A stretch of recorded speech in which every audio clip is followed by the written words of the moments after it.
Assalomu alaykum hurmatli muxlislar. Bugun Millioner sahobalar kitobidan Abdulloh ibn Amr ibn Os roziyallohu anhu haqidagi ma'lumotlarni o'qiymiz. Inshaalloh ushbu deb beriladigan ma'lumotlar sizga va menga o'z foydasini beradigan umiddaman. Kanal rivoji uchun o'z layklaringizni, fikrlaringizni qoldirasiz degan umiddaman. Kattakon rahmat. Abdulloh ibn Amr ibn Os roziyallohu anhu otasining izidan yurgan javob mard sahoba. Ashabi kiromning buyuklaridan bo'lgan Hazrati Amr ibn Osning o'g'li bo'lgan Abdulloh ibn Amrning onasi Rayla bintu Munabbihdir. U milodiy 616-yilda hijratdan 7 yil oldin Makka da tug'ilgan. Hazrati Abdulloh otasidan oldin musulmon bo'lgan. Iymon keltirishdan oldin uning ismi Os edi. Payg'ambarimiz sollallohu alayhi va sallam uning ismini Abdulloh deb o'zgartirgan. Abdulloh ibn Amr bir qancha janglarda suvori sifatida qatnashgan. U Yarmuk g'azotida ham qatnashgan bo'lib, bu g'azotda uning otasi Hazrati Amr ibn Os lashkarning qo'mondoni bo'lgan. U uzun bo'yli kelishgan kishi edi. Hazrati Abdullohga otasidan katta meros qolgan. Uning o'zi ham ziroat bilan shug'ullangan. U juda ham saxovatli bo'lib, qo'liga nima tushsa tarqatib yuborar. Bu bilan hammani xursand qilib, o'zi ham mamnun bo'lar edi. Hazrati Muaviyaning davrida u Kufaga, keyinchalik otasining vafotidan keyin esa Misrga bir muddat vali qilib tayinlangan.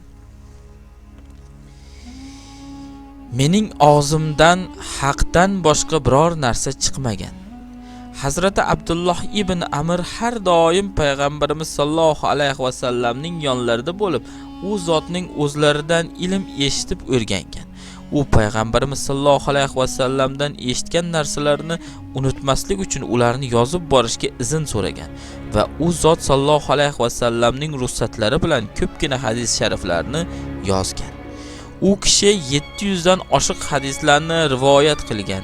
Payg'ambarimiz sollallohu alayhi va sallamdan eshitgan hadislarni Sahifa-i Sodiqa deb nomlangan bir majmuaga jamlagan. Bizning davrimizgacha mustaqil tarzda yetib kelmagan ushbu majmua katta qismi Ahmad ibn Hanbalning Musnad kitobidan o'rin olgan.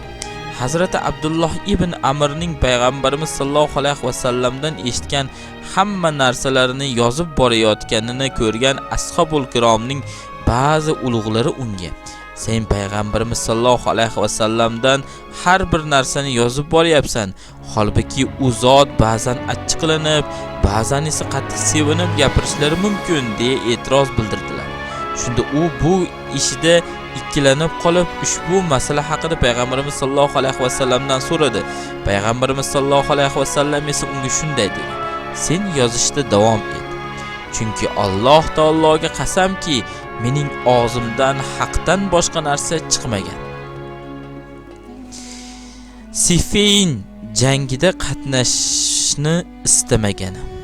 Hazrati Abdulloh otasi bilan birga Shomning fath qilinishida va Yarmuk g'azotida qatnashgan. Siffin jangiga qatnashishi uchun otasi tarafidan majburlanishi natijasida u Hazrati Muaviyaning lashkarlari safiga qo'shilgan. Lekin musulmonlarga qarshi qurol ko'tarishdan voz kechgan. Bir safar Hazrati Muaviyaning huzurida bu mavzu ochilganida u payg'ambarimiz sollallohu alayhi va sallamning unga umrini oxirigacha otasiga itoat qilishini tavsiya qilganlari va shu sababli bu jangda qatnashganini, lekin urushmaganini e'tirof qilgan. Oldin Istanbul fath qilinadimi yoki Rum? Arab tilidan tashqari Ibroniy va Suryoniy tillarini ham bilgan Abdulloh ibn Amr ibn Os Tavrotni o'qishni biladigan nodir sahobalardan edi. Uning yozuvi ham nihoyatda chiroyli edi. Shuayb ibn Muhammad, Said ibn Musayib, Urva ibn Zubayr, Tavus ibn Kayson, Ato, Ikrima va Hasan Basri kabi olimlar undan hadis o'rganganlar. Abdulloh ibn Amirdan biror narsa so'ralsa, yozganlariga qarab javob berardi. Bir kuni unda Konstantiya bilan Rum shaharlaridan qay biri oldin fath qilinishi haqida so'rashdi. Shunda Abdulloh ibn Amir bir sandiqni olib keltirib, uning ichidan ba'zi bir yozuvlarni oldi-da shunday javob berdi. Bir kuni biz Rasulullohning atrofida o'tirib hadis yozar edik.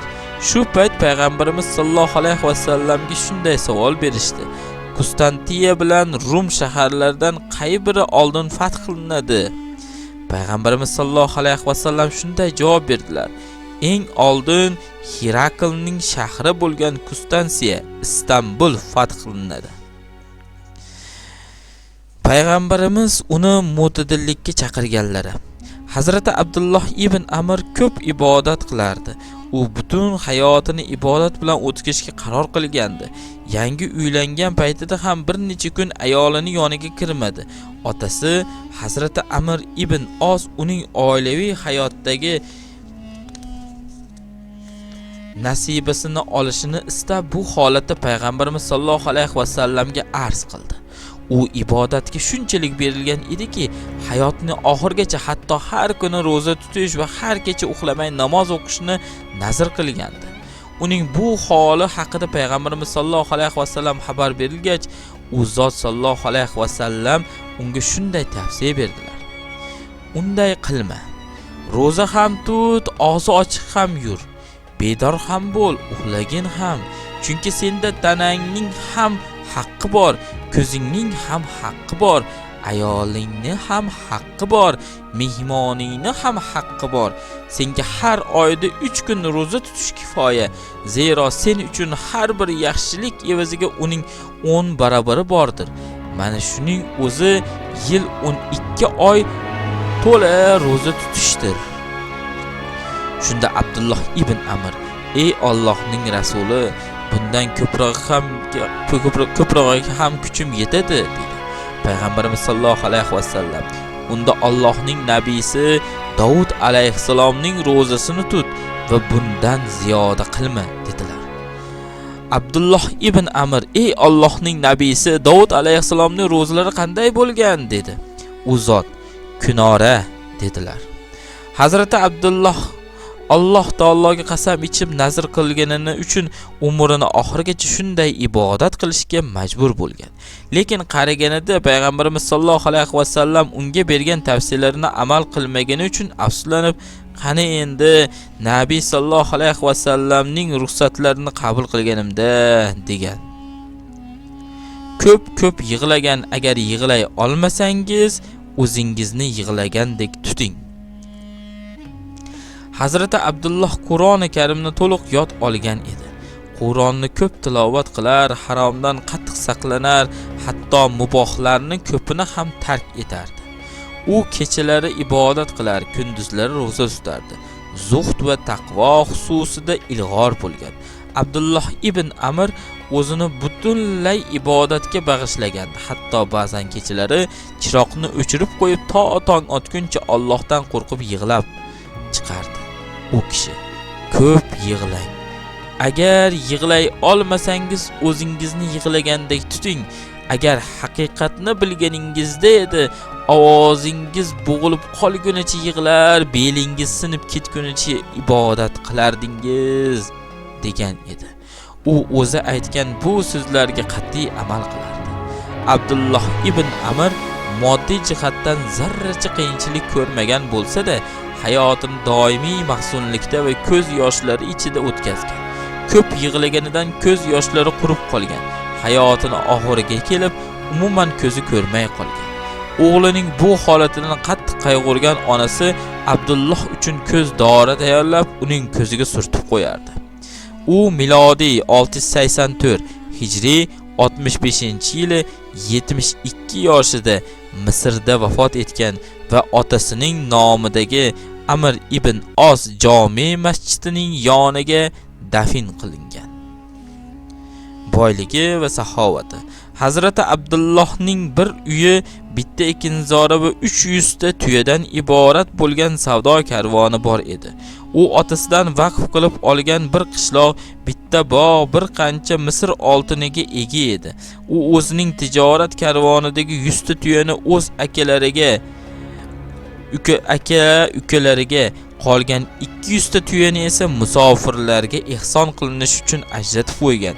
Uning qoldirgan merosi umumiy hisobda 7000 dinor va 50.000 dirhamni tashkil qiladi. Eshitganingiz uchun rahmat.